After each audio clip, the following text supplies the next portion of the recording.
Hello friends प्रसाद academy रे आपनको स्वागत जनाऊँची।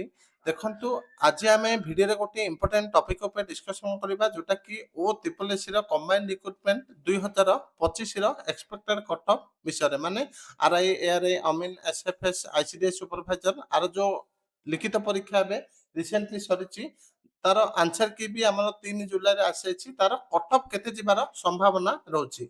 एई जो मु कट ऑफ ता आपन मानकु कहबी एई कट ऑफ ता आपनकर स्किल टेस्ट ପାଇଁ ରହିବ। ସ୍କିଲ୍ ଟେଷ୍ଟ ପରେ ଆଉ ଗୋଟେ କଟଅଫ୍ ଆସିବ ତ ଆପଣମାନେ ଧରି ନେଇଥାନ୍ତୁ କି ସ୍କିଲ୍ ଟେଷ୍ଟ ପରେ ଯୋଉ କଟଅଫ୍ ଆସିବ ଆଉ 2 ରୁ 3 ମାର୍କ ଆପଣଙ୍କର ବଢିକି ଆସିବ।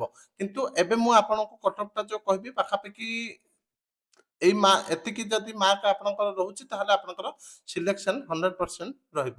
ତା ସହିତ ଆପଣଙ୍କର ଏଥିରେ ଗ୍ରୁପ ବି ଆଉ ଗ୍ରୁପ ସି ପୋଷ୍ଟ ଅଛି। ତ ଗ୍ରୁପ ବି ଆଉ ଗ୍ରୁପ ସି ପୋଷ୍ଟ ଭିତରେ ମିନିମମ୍ 5 ମାର୍କର ଡିଫରେନ୍ସ ରହିବ। ମାନେ ଆରଆଇ ର କଟଅଫ୍ ଆଉ ଆପଣଙ୍କର ଯୋଉ ଏଆରଆଇ ଅମିନ ଏସଏଫଏସ୍ ଏଗୁଡିକ ଅଛି ଆ ଭିତରେ 5 ମାର୍କର ମିନିମମ୍ ଡିଫରେନ୍ସ ରହିବ କ୍ୟାଟେଗୋରୀ ୱାଇଜ ଦେଖିଲେ। ତ ଚାଲନ୍ତୁ ଆମେ ଡିଟେଲରେ ଦେଖିବା କଣ ରହିବ କଟଅଫ୍। ତ ଦେଖନ୍ତୁ फास्ट देखिबा हमें जोटा कि जनरल पाई तो जनरल रो मिनिमम कट ऑफ देखिया गले 82 टू 87 भितरे रहिबार संभावना रहउची। आपनकर ए जो मार्क ता मु कहूची एटा नॉर्मलाइजेशन परर मार्क। आपनकर मार्क जते एतिकी भितरे रहउची जो मानकर तो नॉर्मल रहउची माने जो मानकर रो स्कोर एतिकी रहउची सेमानक पई बेस्ट स्कोर। किंतु मु आपन मानकु आफ्टर नॉर्मलाइजेशन रो स्कोर कहूची। ता सहित देखंतु एससीबीसी तो एससीबीसी रो भी एक्सपेक्टेड कट ऑफ एतिक ही जिबार रहउची माने एई भितरे ही सेमानकर कट ऑफ रह जिवो। तो पूर्व थरो देखंतु डबल एग्जाम हे कि आपनकर कट ऑफ पाखा पाखी 80 प्लस जाइथिला। तो एथरो सिंगल एग्जाम ताहाले कट ऑफ अधिक जिवो आपण माने जानि पारु थिबे।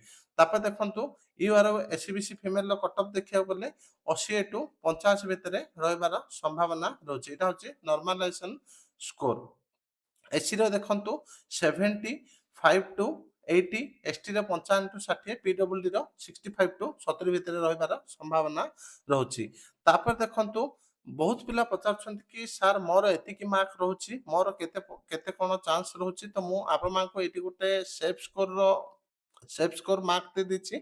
जदि आपन मानकर रो स्कोर एतिकी रहउची ताहाले आपन मानकर कौन चांस रही एटी देखने देखंतु 87 प्लस जार रो स्कोर रोची सेमानकर चांसेस पूरा एक्सीलेंट रोची।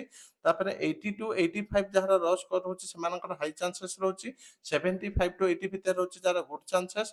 70 टू 75 जार मार्क रोची तांकर बॉर्डर लाइन माने मोर हबो कि नहीं जो पचारछंती जदि सेमानकर मार्क एतिकी टू एतिकी भितर रोची ताहाले सेमाने बॉर्डर लाइन भितरे अछंती। एटा होची रो स्कोर। तो जो मानकर मार्क बिलो 60 अछि सेमानकर कोनोसी चांस नाही। जदि सेमाने एसटी कैंडिडेट हेतांती ताहाले किछिटा चांस रहउची नले कोनोसी चांस रहू नाही।